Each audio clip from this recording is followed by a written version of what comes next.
Assalamualaikum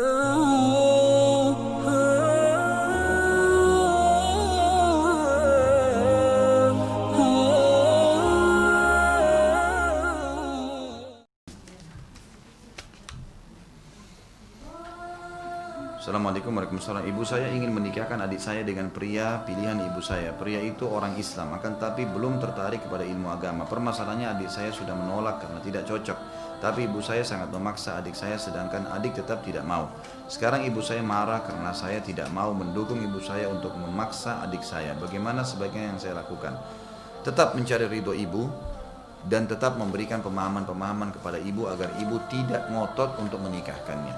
Dan coba sampaikan kepada ibu anda tentang masalah ya, hadis-hadis syar'i yang kata Nabi SAW, kalau datang kepada kalian yang kalian ridhoi agamanya dan akhlaknya, maka terima lamarannya. Kalau tidak terjadi kerusakan di muka bumi. Nabi SAW yang suruh kita mendahulukan iman dan akhlak, bukan cuma karena kekayaan gitu ya. Dan tidak berdosa, tidak durhaka seorang anak kalau dia tidak suka kemudian dipaksa orang tuanya masalah menikah. Bahkan di dalam buku-buku fikih termasuk buku Bulughul Maram ada hadis-hadis yang diangkat, dan ini Bapak Ibu bisa ikutin. Ya, mungkin Bapak yang bertanya bisa kembali kepada ceramah saya di Bulughul Maram di bab nikah. Saya tidak ingat hadis keberapa, mungkin hadis yang ke-1000 sekian. Tapi ada hadis yang disebutkan kalau pernah ada wanita anak gadis menikah karena dipaksa oleh orang tuanya. Lalu dia tidak bisa jalankan rumah tangganya. Dia mengeluh kepada Nabi SAW, lalu Nabi ceraikan. Jadi tidak boleh orang tua, bukan berarti karena dia orang tua lalu dia mau memaksa segala-galanya, itu nggak boleh. Ada hak-hak anak yang tidak boleh dilanggar, termasuk masalah menikah. Kecuali kalau anak kita mau nikah sama orang buruk, itu lain. Ini kalau terbalik kasusnya malah ibunya paksa dengan orang yang buruk, ini kesian si anak, gitu kan? Karena ingatkan, coba sampaikan kepada ibu-ibu, setetes sperma masuk ke rahim adik saya sudah cukup akan anak itu menjadi, kalau dia hamil, anak laki-laki ini akan jadi ayah anak ponakan saya selamanya. Kalau dia buruk maka akan jadi masalah. Jadi ibu tolong doakan, rayu ibu itu, berikan doakan supaya dapat pasangan yang baik dan seterusnya. Apakah ada batasan dari ta'aruf sampai ke waktu akad nikah? Tentu ada, tidak boleh ada pelanggaran agama, tapi boleh komunikasi. Tidak dilarang dalam Islam bertanya, gitu kan? Bertanya sesuatu yang ma'ruf. Tinggal di mana, kerjanya apa, orang tuanya siapa, dari suku mana, kebiasaannya apa, hal-hal yang mubah. Tapi ini jangan dianggap boleh sembarangan, telepon-teleponan, janjian, ini nggak boleh. Dalam Islam ada batasannya. Dan nanti puncak daripada kenikmatan pernikahan justru kalau tidak pernah ketemu itu. Itu luar biasa itu. Nanti mulai alam pacarannya setelah akad nikah. Itu luar biasa. Jadi orang sudah begitu pacaran sudah bisa pelampiasan biologis, berpahala lagi. Anaknya halal, keluarganya senang, luar biasa. Jalan orang tidak ada yang curiga, oh istrinya, oh suaminya. Gitu kan. Harusnya begitu. Ada batas selama tidak melanggar agama. Dan harus dibatasi komunikasi, terutama ibu-ibu, hati-hati. Nanti ada pelajaran kita tentang masalah mengenali karakter laki-laki. Laki-laki itu kalau perempuannya terlalu ngoyo, itu berbahaya, malah tidak dihormatin sama dia. Kalau perempuan terlalu mudah disentuh, terlalu mudah diajak zina, pasti nanti dia menganggap remeh perempuan itu. Tapi itu sudah sunnatullah, Allah berikan begitu pertahanan bagi perempuan. Makin dia menjaga dirinya tidak mudah disentuh, kamu menyentuh saya nikah, tidak mau ya jangan, gitu kan? Apa yang butuh ditanya silakan, 1, 2, 3, 4, 5, sudah selesai. Nggak bisa ya sudah.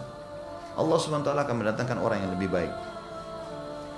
Apakah berdosa orang tua jika putrinya sudah ta'aruf tapi meminta waktu dari calon menantunya untuk menyelesaikan kuliahnya 6 bulan lagi? Kalau anak sendiri yang bisa, dia mampu untuk menahan itu, ya, nggak ada masalah. Tapi jadi jangan orang tua yang ambil keputusan nih, terutama ibu-ibu, maaf, nggak boleh ibu-ibu, nggak boleh. Pernikahan anak di tangan dia dan ayahnya, ibu nggak ada urusannya di situ. Kalau ayahnya nggak setuju, jangan melangkah, nggak boleh. Kata Nabi SAW, wanita manapun yang menikah tanpa izin walinya, nikahnya batal. Walaupun ibu setuju 1000 kali, ayahnya bilang tidak, batal nikahnya anak itu. Nggak boleh. Itu bukan lingkupnya ibu, jangan masuk di wilayah itu. Biar ayahnya. Kalau kita diminta pendapat baru kasih pendapat. Memang begitu hukum Allah. Ini bukan karena kasus si suami ya. Jangan bilang kok suami enaknya. Ini bukan masalah itu. Hukum Allah. Kita sedang bicara masalah hukum Allah. Ini agama yang memandu kita begitu. Jadi nggak boleh. Banyak anak-anak subhanallah rusak rumah tangganya gara-gara ibunya ngotot suruh nikahkan walaupun ayahnya tidak setuju.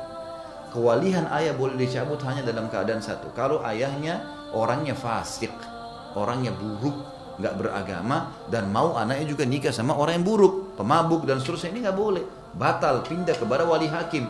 Tapi kalau ayahnya soleh, nggak boleh nih. Nggak boleh, jangan langkahin itu. Karena memang kewalian di tangan dia. Khidmah, pelayanan ibu yang dinomorsatukan.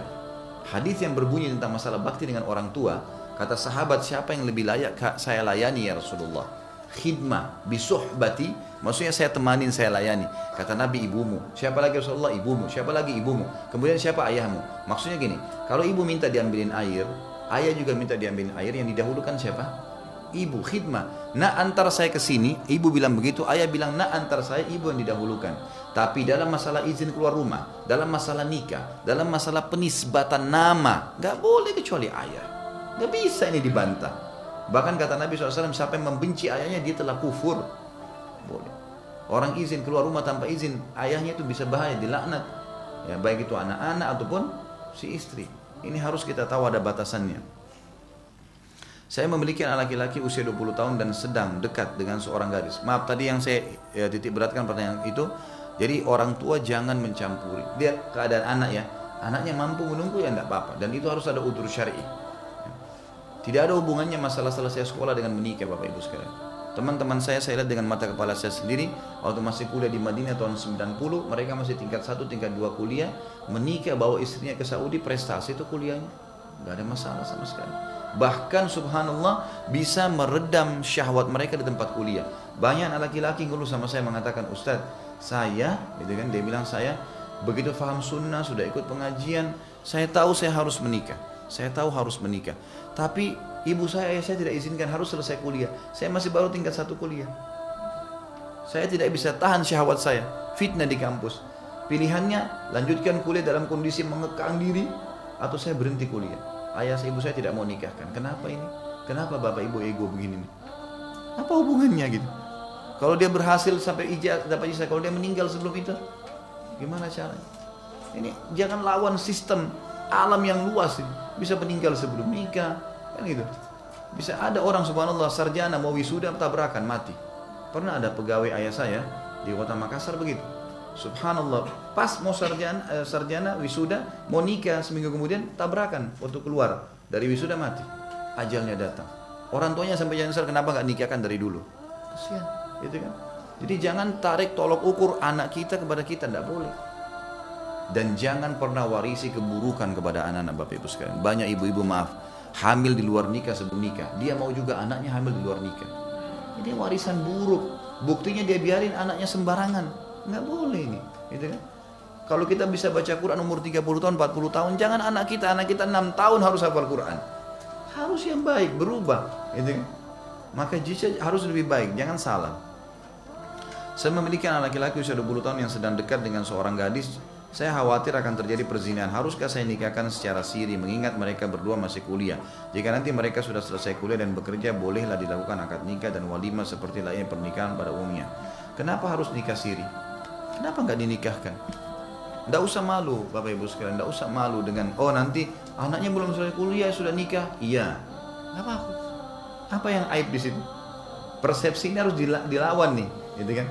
Persepsi negatif ini semua prasangka muslim, ya, perasaan muslim, apa saja, semua itu harus tunduk kepada hukum Allah. Allah bilang A, baik, walaupun dunia mengatakan buruk, kita mengatakan baik. Allah mengatakan baik, buruk, walaupun seluruh dunia mengatakan baik, kita mengatakan buruk. Itu orang muslim. Agama jadi patokan, gitu kan? Pertanyaan terakhir, apakah ada tanda-tanda jika seseorang adalah jodoh kita? Jadi gini, takdir ada dua macam, ada ikhtiar, ada mutlak. Takdir mutlak Bapak Ibu sekalian tidak ada campur tangan kita di situ. Misal, lahir dari rahim ibu siapa ibu kita, siapa ayah kita nggak bisa milih. Lahir ini ibumu, ini ayahmu. Anak kita nggak bisa milih. Fungsi anggota tubuh, mata melihat, telinga mendengar, kuping mendengar tadi, kemudian lidah mengecap, bibir mengucap, tangan memegang, kaki melangkah. Ini semua sudah tidak bisa diubah. Nggak ada orang bisa makan dengan matanya, ya, melihat dengan telinganya, nggak bisa. Sistem alam, pergantian siang malam, hujan, musim, tidak bisa dilawan, itu mutlak. Termasuk dalamnya adalah sebagian rezeki dan ajal. Ini nggak ada campur tangan kita. Rezeki termasuk misalnya air sama teh ini saya nggak pernah pesan, lalu dikasih. Kita lagi duduk di rumah dikasih makanan. Orang tua kita banting tulang kita dapat warisan. Mutlak datang kepada kita. Ini mau tidak mau akan datang rezeki ini. Kata Nabi SAW, tidak ada jiwa yang meninggal dunia kecuali rezekinya akan dilengkapkan. Maksudnya rezeki mutlak. Ada yang takdir kedua namanya ikhtiar. Ikhtiar ini berhubungan dengan perilaku seorang hamba, pilihan dia. Seperti makan, minum, aktivitas sehari-hari, tidur. Masuk dalamnya menikah. Masuk dalamnya menikah. Masuk dalamnya juga memilih kebenaran dan kebatilan. Masuk Islam atau tidak. Itu namanya takdir ikhtiar. Artinya Allah catat di Lauhul Mahfuz tapi sesuai dengan pilihan hamba itu. Dia yang milih, dia yang tentuin. Misal saya mau menikah dengan A, B, C, lalu saya pilih si B. Pilihan saya. Allah SWT cuma berikan petunjuk, cari yang baik, yang beriman, gitu kan. Mau lebih jelas istikharah, saya akan berikan petunjuk. Tapi pilihan dia, itu namanya takdir ikhtiar. Dalam masalah jodoh ini ikhtiar kita. Ikhtiar. Dan kita pada saat tidak mau, salah kalau ada orang bilang jodoh saya belum datang, ini keliru. Pertanyaan saya kepada orang yang berkata seperti ini, berapa banyak orang yang telah Allah utus Anda tolak? Yang putih datang gak mau, yang hitam datang gak mau, yang gemuk gak mau, yang pendek gak mau. Maunya apa ini? Rewel dia sendiri. Gak mau yang ini, terlalu gemuk. Baik, Allah kirim yang kurus. Terlalu kurus. Ya. Datang yang tinggi, ini terlalu tinggi. Banyak, dia yang nolak. Coba kalau dia tangkap sinyalnya Allah Subhanahu Wa Taala. Oh ya, ini sudah datang orang melamar. Oh ini orang yang saya cenderung istikharah. Allah akan mudahkan jalannya. Jadi tidak ada tanda khusus kecuali kita sudah tahu orang itu datang misalnya, atau memang ada kecenderungan mengungkapkan ingin menikah, kita tinggal istikharah, Allah tinggal mudahkan. Bagaimana proses pernikahan secara syar'i? Ini ada bahasan juga sendiri, nanti ada di buku kita ini, dan ada juga insya Allah di materi saya sudah diangkat di YouTube Manajemen Rumah Tangga Islami. Pertama, nggak boleh ada pelanggaran agama. Pernikahan Islam tidak boleh ada pelanggaran agama. Tidak boleh ada pelanggaran agama, tidak boleh zina sebelum nikah. Tidak boleh terbuka aurat di acara gedung. Jadi tidak boleh ada ikhtilat, campur baur. Berapa banyak acara pernikahan di Jakarta menghasilkan perzinahan karena ajangnya luar biasa, gitu kan? Musik yang dibolehkan adalah perempuan memukul gendang sesama perempuan. Selain daripada itu tidak dibolehkan. Ini hukum syar'i. Jadi kalau panggil artis perempuan nyanyi, nari-nari di depan orang semuanya, akhirnya laki-lakinya pada sorak-sorak, lihat aurat, silakan panen dosa. Gitu kan? Memang sudah begitu. Dan banyak terjadi anak muda laki-laki perempuan datang jadikan ajang pernikahan di gedung-gedung mewah untuk berzina. Mereka bertemu janjian, akhirnya nginap di hotel di atas, mereka hanya berzina. Banyak terjadi. Siapa yang nanggung semua? Pembuat acara, punya andil. Gimana caranya? Nggak boleh ada kemaksiatan. Yang kedua, pernikahannya harus ada wali wanita. Yang ketiga, ada mahar. Wali ini ayahnya ya. Tidak ada ayahnya, saudaranya. Kalau dia janda punya anak laki-laki boleh jadi walinya, pamannya, pokoknya ada laki-laki. Fungsi wali ibu-ibu sekalian untuk membela diri Anda. Supaya laki-laki yang akan jadi suami kita tahu, oh ini ada laki-lakinya juga di belakang. Mereka nggak akan menganggap remeh. Itu wali, fungsinya ada. Dan Nabi mengatakan tadi siapa yang nikah tanpa izin walinya nikahnya batal, nggak bisa. Yang ketiga, harus ada mahar. Mahar adalah sesuatu yang ditaruh pada saat akad nikah disebutkan.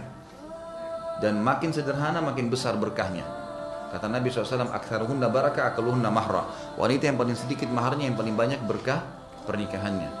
Kalau kita alhamdulillah Indonesia sudah bagus ya, perangkat sholat, mungkin cuma 5 gram emas, itu bagus. Karena pernikahan bukan ajang menjual anak. Bukan ajang bisnis di transaksi, berapa kau kasih, berapa ini, dan seterusnya. Kemudian yang keempat adalah diiklankan pernikahan itu, diiklankan. Jadi kata Nabi SAW kepada Abdurrahman ibn Auf, Abdurrahman tiba-tiba sudah nikah dan orang Nabi SAW tidak diundang. Kata Nabi, kenapa kau berubah ya Abdurrahman? Dia bilang, saya sudah nikah dengan wanita Ansar ya Rasulullah. Abdurrahman ibn Auf adalah muhajir dari Mekah. Lalu kata Nabi SAW, aulim walau bisyad, iklankan walaupun dengan seekor kambing saja. Jika orang tua mengatakan nanti saja nikah, kerja dulu, apa yang harus saya lakukan? Saya memang baru tamat kuliah, seorang ikhwan. Jelaskan kepada orang tua Anda bahwasanya kebutuhan saya terhadap pernikahan sudah ada dan harus, tidak bisa tidak. Jelaskan apa sambil doakan mudah-mudahan Allah SWT membuka hatinya. Allahu a'lam. Mungkin begitu dulu, kalau ada benar dari Allah, kalau salah dari saya mohon dimaafkan. Subhanakallahumma wa bihamdika asyhadu an la ilaha illa anta astaghfiruka wa atubu ilaik. Wassalamualaikum warahmatullahi wabarakatuh.